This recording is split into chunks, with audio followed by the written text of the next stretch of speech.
So I'm about to do a badass video on the differences between dirty boxing and regular boxing, at least from the Filipino perspective, called PANANTUKAN. Pow pow, inside fighting, yeah, dangerous martial arts.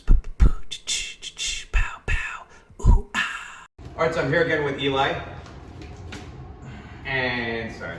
I'm gonna show some of the differences in mentality between how at least I learned empty hand Filipino boxing called PANANTUKAN. And when I say dirty boxing, I've seen old school guys like Jens Paul versus say, dirty boxing from the American perspective. The difference there would be like they're talking about being able to clinch, being able to elbow, hammer fist, things like that. It's a very similar approach in Filipino martial arts when they say dirty boxing, but the difference is that they also use off-balancing techniques and they use their attacks in different parts of the body.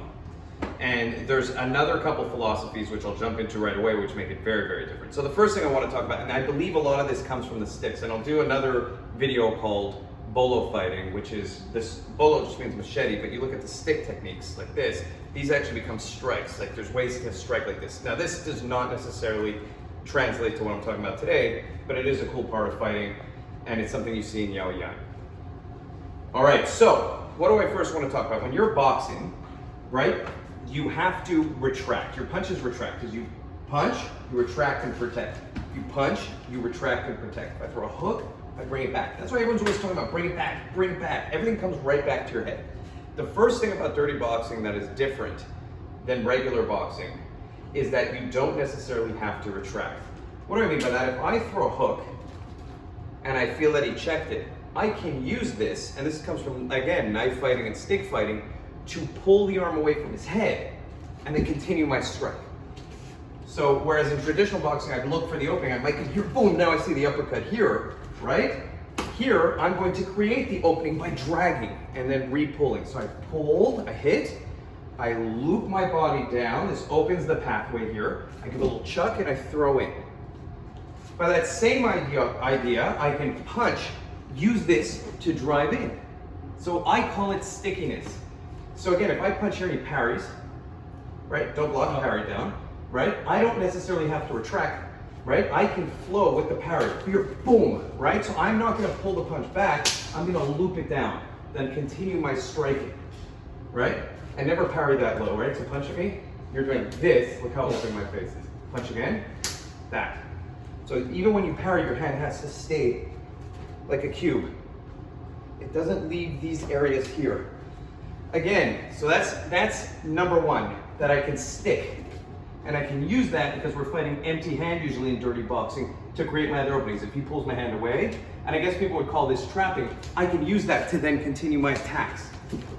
Boom. Okay? Second thing that is different, gunting. And some boxers do this, they do high blocks, like if you punch at me, they'll lift their elbow to kind of check.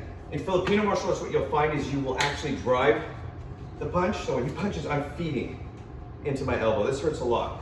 And a lot of people say this requires a lot of timing and skill. It really doesn't, because if he parries and I just go like this, no, punch me. If he parries and I just do this, now I'm just learning to lift my elbow up as I just parry at the same time. So if I can parry, I can catch on my elbow because I'm just parrying to the feed. I'm not worried if I catch it. If I don't catch it, if it just goes there and I miss, that's fine. But if I get good at it, I can start feeding it, right? A little bit. I'm being careful. Now, you can also turn it down.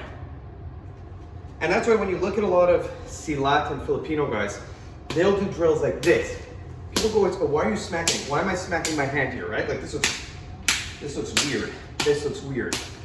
And people go, oh, you're doing it for conditioning. No, I'm doing it because I'm training the lining up of my parry into my elbow. So that's a gunting aspect. We don't only attack the head and the body, we attack the limbs, right? Like if he punches and I can get in and elbow the bicep, that's gunting. If I can continue and elbow the tricep or hit the tricep or come for an uppercut and then boom, again back to the elbow, that's cool too.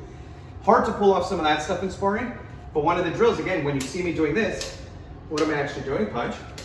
I'm counter punching at the same time, boom. Now this could also be, boom, up to the tricep.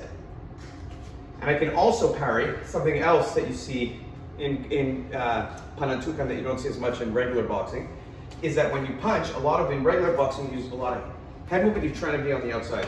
There's some inside fighters, but in Filipino martial arts punch, there is a lot of technique from the inside to play with the hands.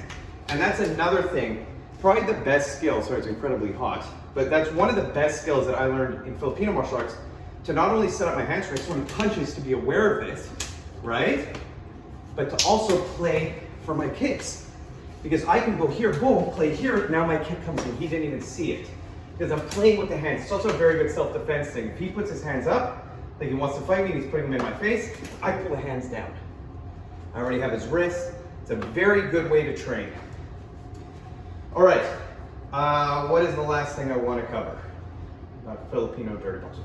Oh yeah, there's one more thing. Off-balancing techniques.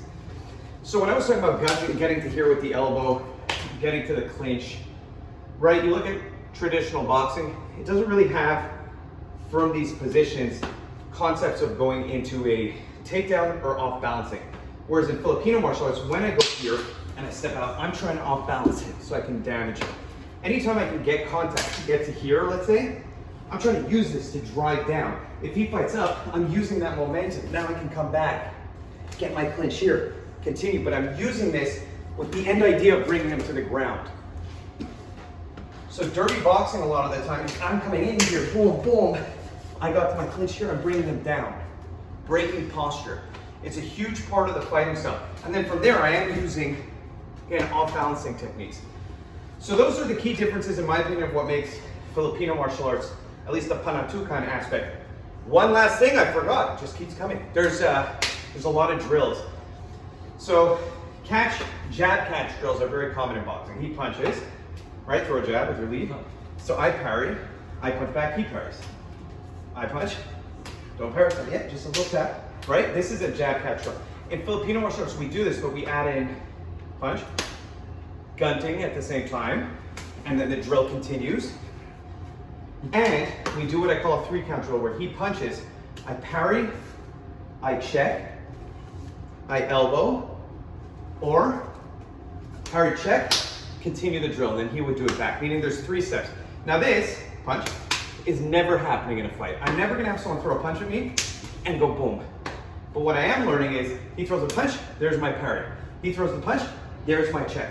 He throws a punch, oh shit, there I am, I'm still covered, I'm still safe. Here's my elbow, here's my follow-up. So it's teaching me points of contact. It's teaching me that I can block here, it's teaching me that I can block here, punch, okay? And it's teaching me that I can also turn in and control here and continue the motion. So it's not just about flow, and it conditions your arms. It hurts. It does. Like that. So those are the key differences. I love dirty boxing. I think it's super cool. I throw my elbows to trap people so I can keep elbowing them. And I don't get caught up in playing this. And from a self-defense aspect, I'll explain later kind of like how I use these philosophies a little differently, because sparring and self-defense is different. But these hand trapping concepts are very, very good across the board. Subscribe.